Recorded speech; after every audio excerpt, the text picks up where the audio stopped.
कोई आगे नहीं बढ़ेगा। पीछे हटो। ये मेरा शिकार है और अपने शिकार का खुद शिकार करना मैं पसंद करता हूं।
Yup! Yup! Yup!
रुक जाओ आर्यमान। अगर तुमने फिर से ऊपर चढ़ने की कोशिश की तो वीनू मिसाइल से पहले ही ऊपर पहुंच जाएगा। सैनिकों, गिरफ्तार कर लो इसे।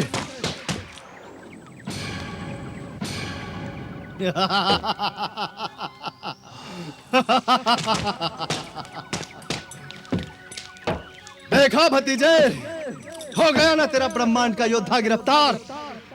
और अब तू ऊपर जाने के लिए तैयार हो जा।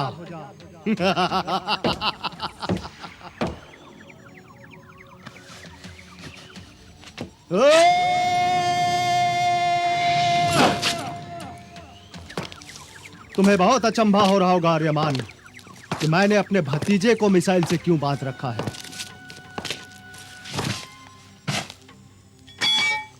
इसे अपने ग्रह से बहुत प्यार है और इसीलिए अपने मिसाइल के जरिए मैंने इसे अपने ग्रह पे जल्द से जल्द भेजने का प्रबंध किया है। और मैंने इसके चाहने वालों को भी खबर करवा दिया है कि तुम्हारा प्यारा प्यारा सा राजकुमार साकेत ग्रह पर वापस आ रहा है।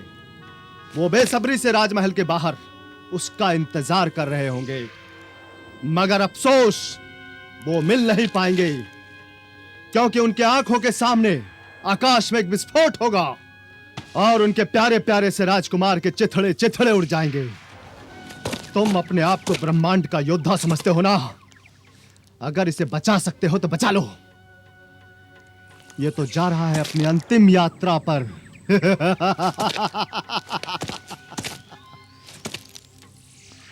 सैनिकों, डाल दो इसे मिसाइल के अंदर। अरमान, बचाओ! बचाओ अरमान!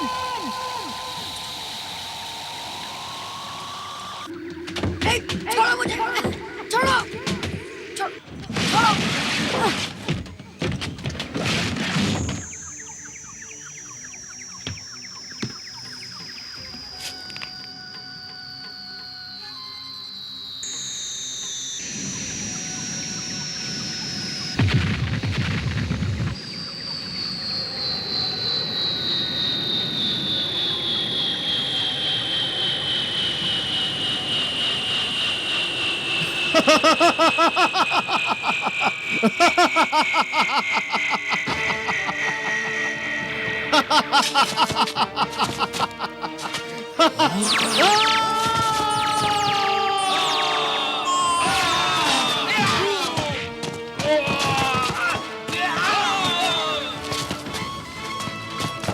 आओ, अपने यान में चलते, मिसाइल को पकड़ना है। आओ।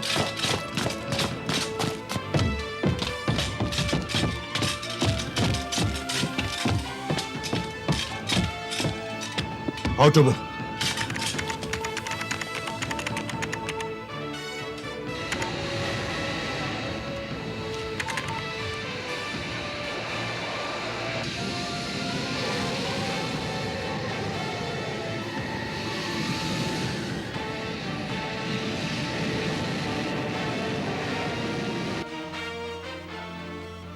महाराज लोखान के मुताबिक राजकुमार वीनू जिस यान में आ रहा है, लगता है ये वही यान है।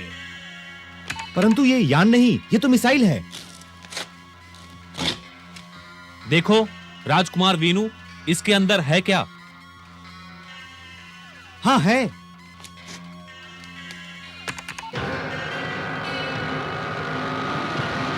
राजकुमार वीनू मिसाइल में आ रहा है। राजकुमार वीनू की जान खतरे में है। राजकुमार वीनू की जान खतरे में है।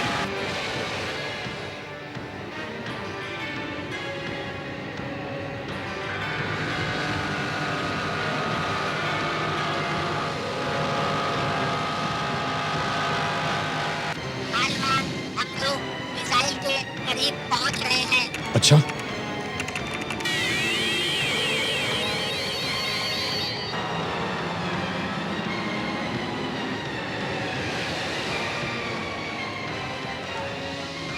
आराम से।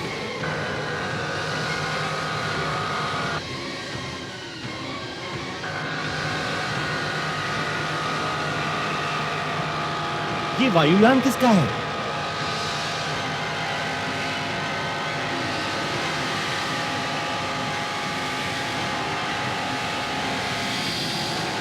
जो वो, अब तुम यान को संभाल लो। मैं यान के बाहर जाकर वीनू की मिसाइल की तरफ जाता हूं और वीनू को मिसाइल से बाहर निकाल लेता हूं।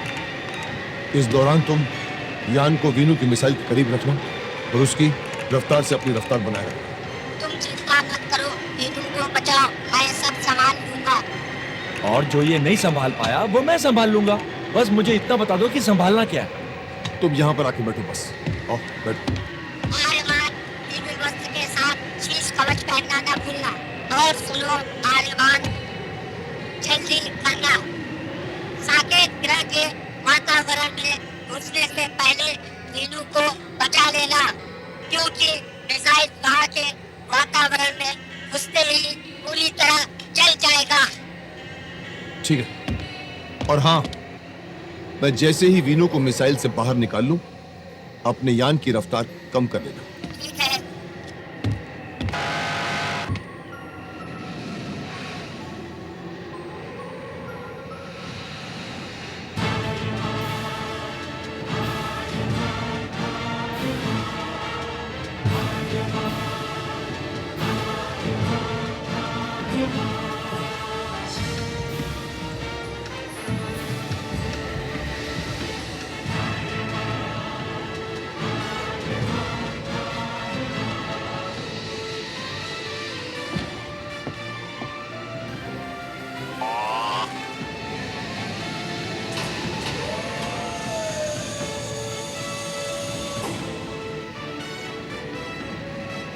ये कौन है और अपने यान से निकलकर राजकुमार की मिसाइल की तरफ क्यों जा रहा है? लगता है वो वीनू को बचाने आया है।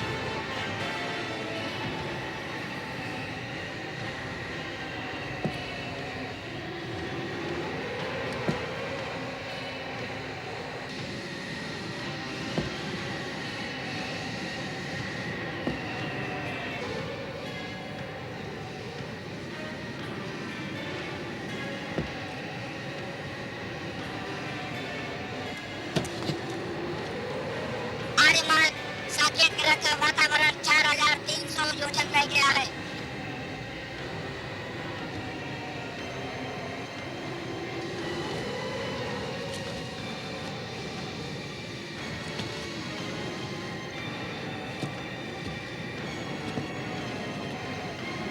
सिर्फ 3000 योजन रह गया है।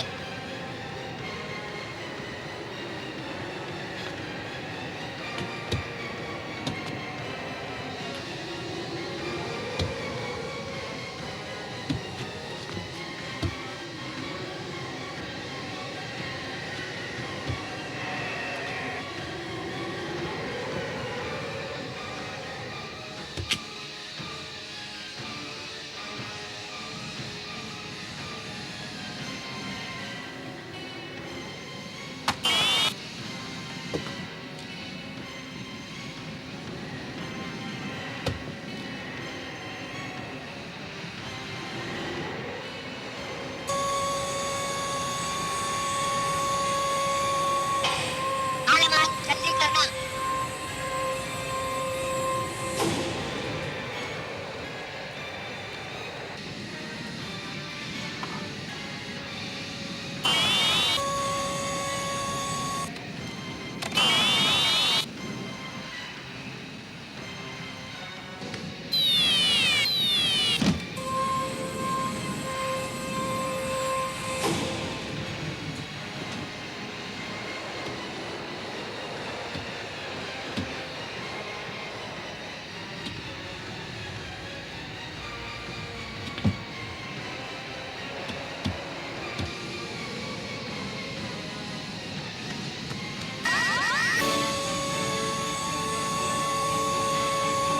आर्यमान, जल्दी।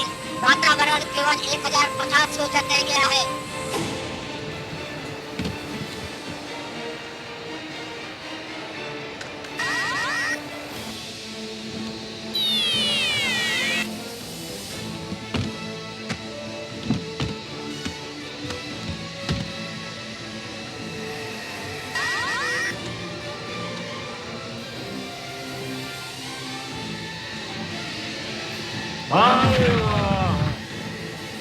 शुक्र है उसने सही समय पर राजकुमार को मिसाइल से बाहर निकाल लिया।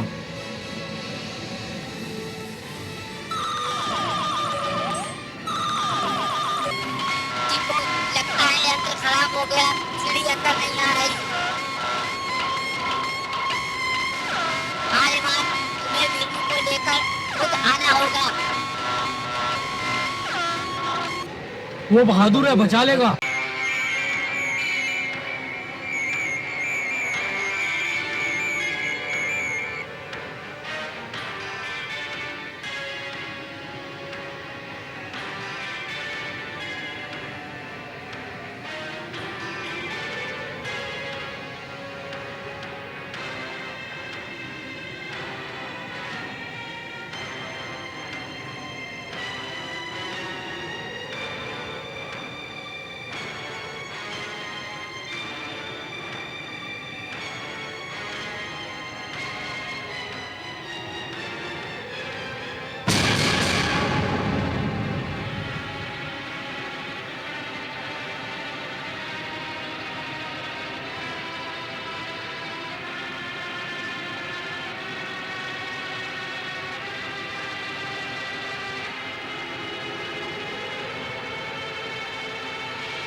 अच्छा हुआ वो नौजवान राजकुमार को मिसाइल से निकाल कर ले गया, नहीं तो राजकुमार के चिथड़े उड़ जाते। परंतु वो नौजवान है कौन?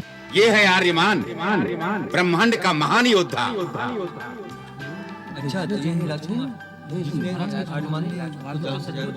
इन्होंने ही राजकुमार वीनू की जान बचाई।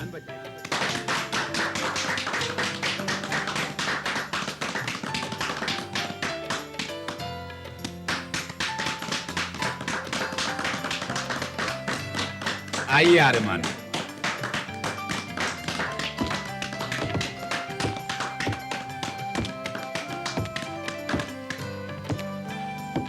सभासदों, आज हम जो ये खुशी देख रहे हैं उसका सारा श्रेय ब्रह्मांड के इस महान योद्धा आर्यमान को जाता है।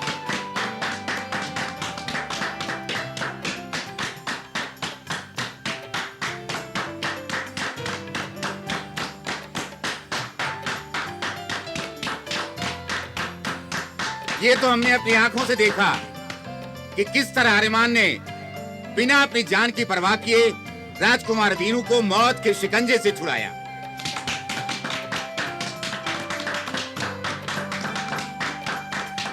साकेत ग्रह के निवासी और साकेत राज परिवार ब्रह्मांड के इस महान योद्धा का सदैव ऋणी रहेगा। अब हम आर्यमान से विनती करते हैं कि राजकुमार वीनू के राज्याभिषेक के शुभ अवसर पर अपने 2 शब्द कहकर इस उत्सव को सफल बनाएं। महाराज वीनू, महामंत्री सुमंत और माननीय सभासदों, सबसे पहले तो मैं आप लोगों को बधाई देना चाहूंगा कि आप लोगों को आपका प्यारा राजकुमार मिल गया और साकेत को उसका उत्तराधिकारी।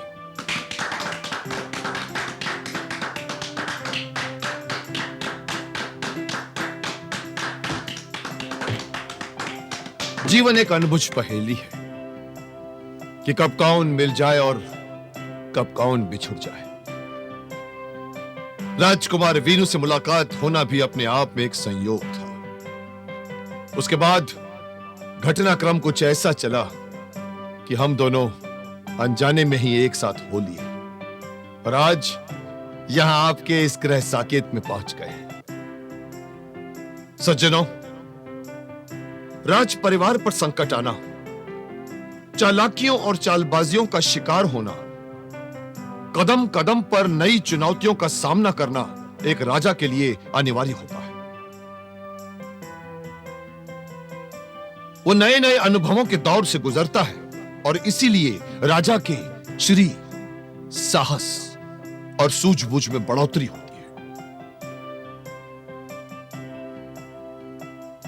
हर मुसीबत का सामना करना राजा का फर्ज होता है और इसीलिए वो अपनी जिम्मेदारियों को अच्छी तरह से निभाने में कामयाब होता है। इस छोटी सी उम्र में राजकुमार वीनू ने जिस साहस, वीरता और दिलेरी का परिचय दिया है वो प्रशंसनीय है। बस थोड़े से धैर्य की कमी है,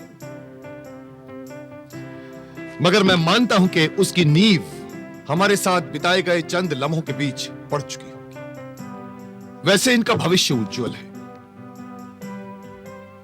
हम इनके सुखी और सफल जीवन की कामना करते हैं। महाराज वीनू की जय! महाराज वीनू की जय! महाराज वीनू की जय! महाराज वीनू की जय! महाराज वीनू की जय! महाराज वीनू की जय! महाराज वीनू की जय! अब राजकुमार वीनू आप लोगों से मुखातिब होंगे।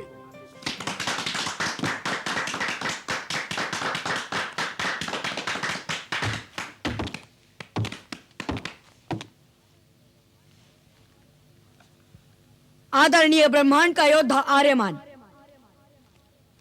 सभासदों एवं यहाँ उपस्थित सज्जनों, आज हम यहाँ अपने इस नए मेहमान आर्यमान का हार्दिक स्वागत करते हैं।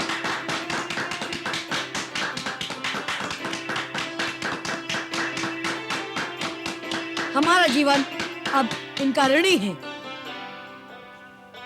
साकेत ग्रह के राजकुमार होने के नाते जो जिम्मेदारियां हमें सौंपी गई है उसके लिए मैं अपने आप को बहुत छोटा समझता हूँ।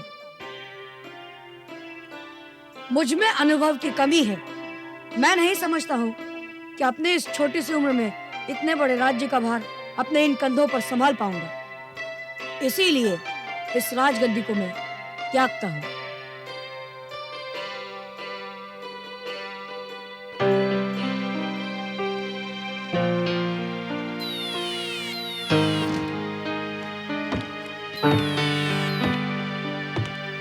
वीनू, ये त्याग किस लिए? ये निर्णय तुमने क्यों लिया? तुम्हें तो सब कुछ मिल गया था। दुश्मनों का अंत हुआ, तुम्हारा साकेत ग्रह आजाद हुआ, तुम्हारा लक्ष्य पूरा हुआ, तुम्हें तुम्हारा राज्य वापस मिल गया। और क्या चाहिए तुम्हें? मुझे तुम चाहिए। तुम्हारी जरूरत है मुझे आर्यमान। मेरी जरूरत तुम्हें थी लोखान से बदला लेने की, साकेत ग्रह को आजाद करने की। तुम्हारी वो सारी जरूरतें पूरी हो चुकी है वीनू। अब तुम अपना राज्य संभालो। इतना बड़ा राज्य मैं नहीं संभाल सकता आर्यमान। मैं अभी बच्चा हूँ। एक न्यायप्रिय राजा बनने के लिए मुझे काफी कुछ सीखना पड़ेगा। मेरी शिक्षा अभी तक अधूरी है और ये शिक्षा मैं तुमसे प्राप्त करना चाहता हूँ। बस तुम यहाँ रुक जाओ। मेरा लक्ष्य अभी पूरा नहीं हुआ है वीनू। मेरी यात्रा अभी बाकी है और जब तक मेरा लक्ष्य पूरा नहीं हो जाता मैं कहीं नहीं रुक सकता। तो मुझे भी अपने साथ ले लो। तुम्हारा लक्ष्य पूरा करने में मैं तुम्हारी मदद करूंगा। मैं तुम्हें अपने साथ नहीं ले जा सकता वीनू, क्योंकि मेरा रास्ता खतरों से भरा हुआ है और फिर साकेत को तुम्हारी जरूरत है। आर्यमान ठीक कह रहे हैं राजकुमार। इस समय साकेत को तुम्हारी बहुत जरूरत है। साकेत की जरूरत के लिए आप है, मंत्रिमंडल के सारे विद्वान सदस्य हैं, साकेत की सेना है। मैं आर्यमान के साथ रहकर उनकी मदद करूंगा। और आप भूल रहे हैं मंत्री जी कि इनका एक ऋण मुझ पर है और नियम के अनुसार ये ऋण मुझे चुकाना ही पड़ेगा। मेरा तुम पर कोई ऋण नहीं है। कोई ऋण नहीं है तुम पर। जो कुछ भी मैंने किया था वो मेरा फर्ज था और फिर भी अगर तुम इसे ऋण समझते हो तो मैं इससे तुम्हें मुक्त करता हूं। मैं भी अपना फर्ज पूरा करना चाहता हूँ आर्यमान। तुमने कितनी बार मेरी जान बचाई है और जान बचाने का बदला जान बचा कर ही चुकाया जा सकता है। यह हमारे ग्रह का उसूल है। बदला चुकाने के लिए पूरी जिंदगी पड़ी है वीनू। जरूरी नहीं है कि बदला अभी चुकाया जाए। साकेत ग्रह को तुम्हारी जरूरत है। हाँ राजकुमार, आर्यमान बिल्कुल ठीक कह रहे हैं। कितने इंतजार के बाद साकेत को उसका राजकुमार वापस मिला है। अगर आप यहां से चले जाएंगे तो प्रजा का मनोबल फिर से गिर जाएगा और उसका फायदा उठाकर राज्य के दुश्मन उपद्रव शुरू कर सकते हैं, अराजकता फैला सकते हैं। देखो वीनू, महामंत्री जी ठीक कह रहे हैं। इस समय साकेत ग्रह को तुम्हारी बहुत आवश्यकता है। तुम्हारा यहां रुकना बहुत जरूरी है। अगर तुम यहां नहीं रुके तो राज्य में नए नए दुश्मन पैदा हो जाएंगे। इसलिए समय की मांग को देखते हुए अपनी जिद छोड़ दो। और देखो, तुम मुझे हमेशा अपने साथ समझो। जब कभी भी तुम मुझे याद करोगे अपने पास ही पाओगे।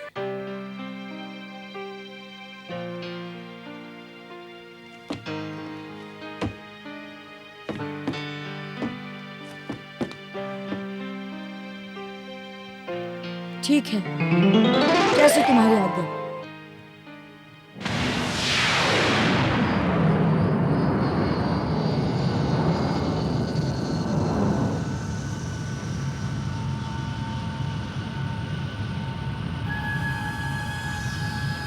अब साकेत ग्रह भी हमारा अड्डा बन जाएगा। महासामंत नारद की जय हो। क्या समाचार लाए हो? लोखान का यान हमारे यान पर उतरने की आज्ञा चाहता है महासामंत।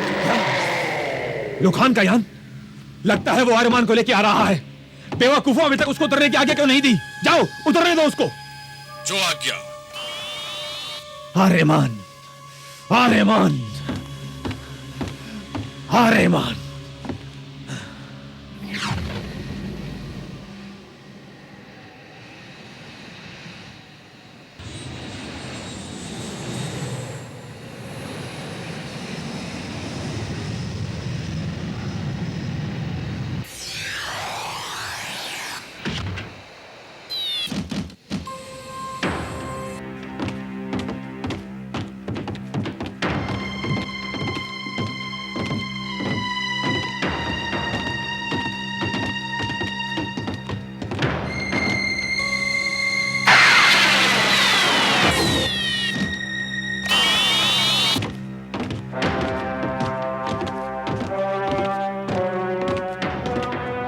महासामंत नारद की जय हो।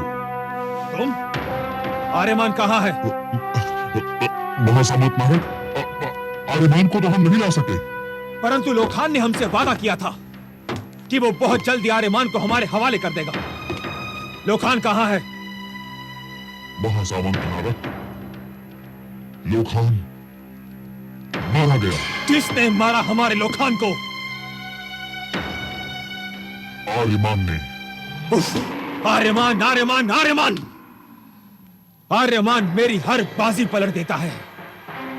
सैनिक, तुम ये बताओ साकेत ग्रह का क्या समाचार है?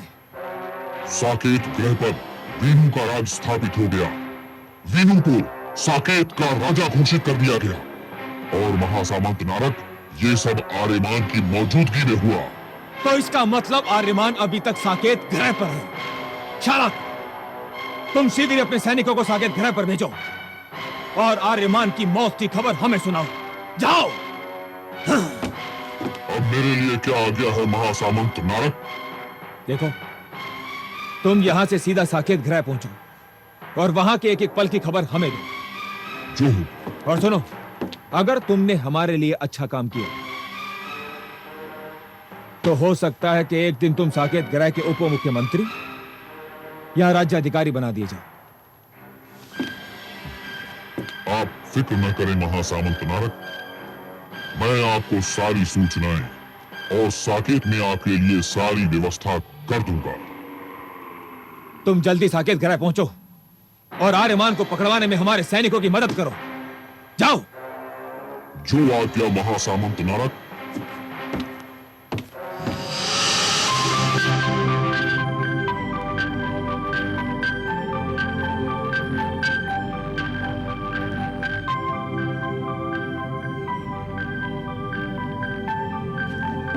मैं आपके जज्बात की कदर करता हूं। साकेत में रुकने के आपके निमंत्रण के लिए आपको धन्यवाद, परंतु मेरी मजबूरी है, मैं कहीं रुक नहीं सकता। क्यों? ऐसी क्या मजबूरी है? मैं एक खास मकसद के लिए निकला। जब तक उस मकसद में कामयाब नहीं हो जाता, चैन से नहीं बैठ सकता। आप अपने मकसद के बारे में मुझे नहीं बता सकते? हो सकता है कि मैं आपकी कुछ मदद कर सकूं। इसमें कोई कुछ भी मदद नहीं कर सकता। ये मेरी तलाश है जो मुझे खुद ही करनी है। अगर आप मुझे बताना नहीं चाहते, कोई बात नहीं, मत बताइए। मगर इतना ख्याल रखिए कि किसी चीज की तलाश के लिए जरा सा सुराग या उसकी जानकारी अहमियत रखती है। ठीक है, मैं आपको बता देता हूं। हम अग्निमुख की यात्रा पर हैं। अग्निमुख? अग्निमुख तो आद्याने आकाश गंगा में नहीं है। वहां आप किस लिए जा रहे हैं? दिव्यास्त्र चंद्रहास प्राप्त करने। चंद्रहास? चंद्रहास को प्राप्त करना तो बहुत ही मुश्किल काम। आप चंद्रहास के बारे में जानते हैं? ज्यादा तो नहीं जानता, परंतु चंद्रहास के बारे में अपने बाप दादों से बहुत कुछ सुन चुका हूं। मेरी जानकारी के मुताबिक चंद्रहास जैसा दिव्यास्त्र पूरे ब्रह्मांड में दूसरा नहीं है। कई बार लोगों ने जाने की कोशिशें की, बड़ी बड़ी यात्राएं की, परंतु आज तक चंद्रहास तक कोई भी नहीं पहुंच पाया। अच्छा? हाँ, क्योंकि चंद्रहास तक पहुंचने का कोई रास्ता या नक्शा ही नहीं है। चंद्रहास के बारे में यह कहा जाता है कि जिसको वो मिलने वाला होता है उससे स्वयं रास्ता बताता है। मगर चंद्रहास रास्ता कैसे बताता है? इसके बारे में मैं कुछ भी नहीं बता सकता। हाँ, एक व्यक्ति है जो अब काफी बुजुर्ग हो गया होगा। उसको चंद्रहास के बारे में बहुत कुछ जानकारी है। कौन है वो व्यक्ति? कहाँ रहता है? एक ग्रह है टाटू ग्रह, वो उसी पर रहता है। टाटू ग्रह कहाँ है? टाटू ग्रह आर्याना आकाश गंगा के एकदम किनारे पर है। आप मुझे उस व्यक्ति का नाम और पता दीजिए, मैं उससे मिलकर जानकारी लूंगा। मैं टाटू ग्रह जाऊंगा। वो बहुत ही खतरनाक जगह है, वहां के लोग अच्छे नहीं हैं। मुझे लोगों की परवाह नहीं है सुमंत जी।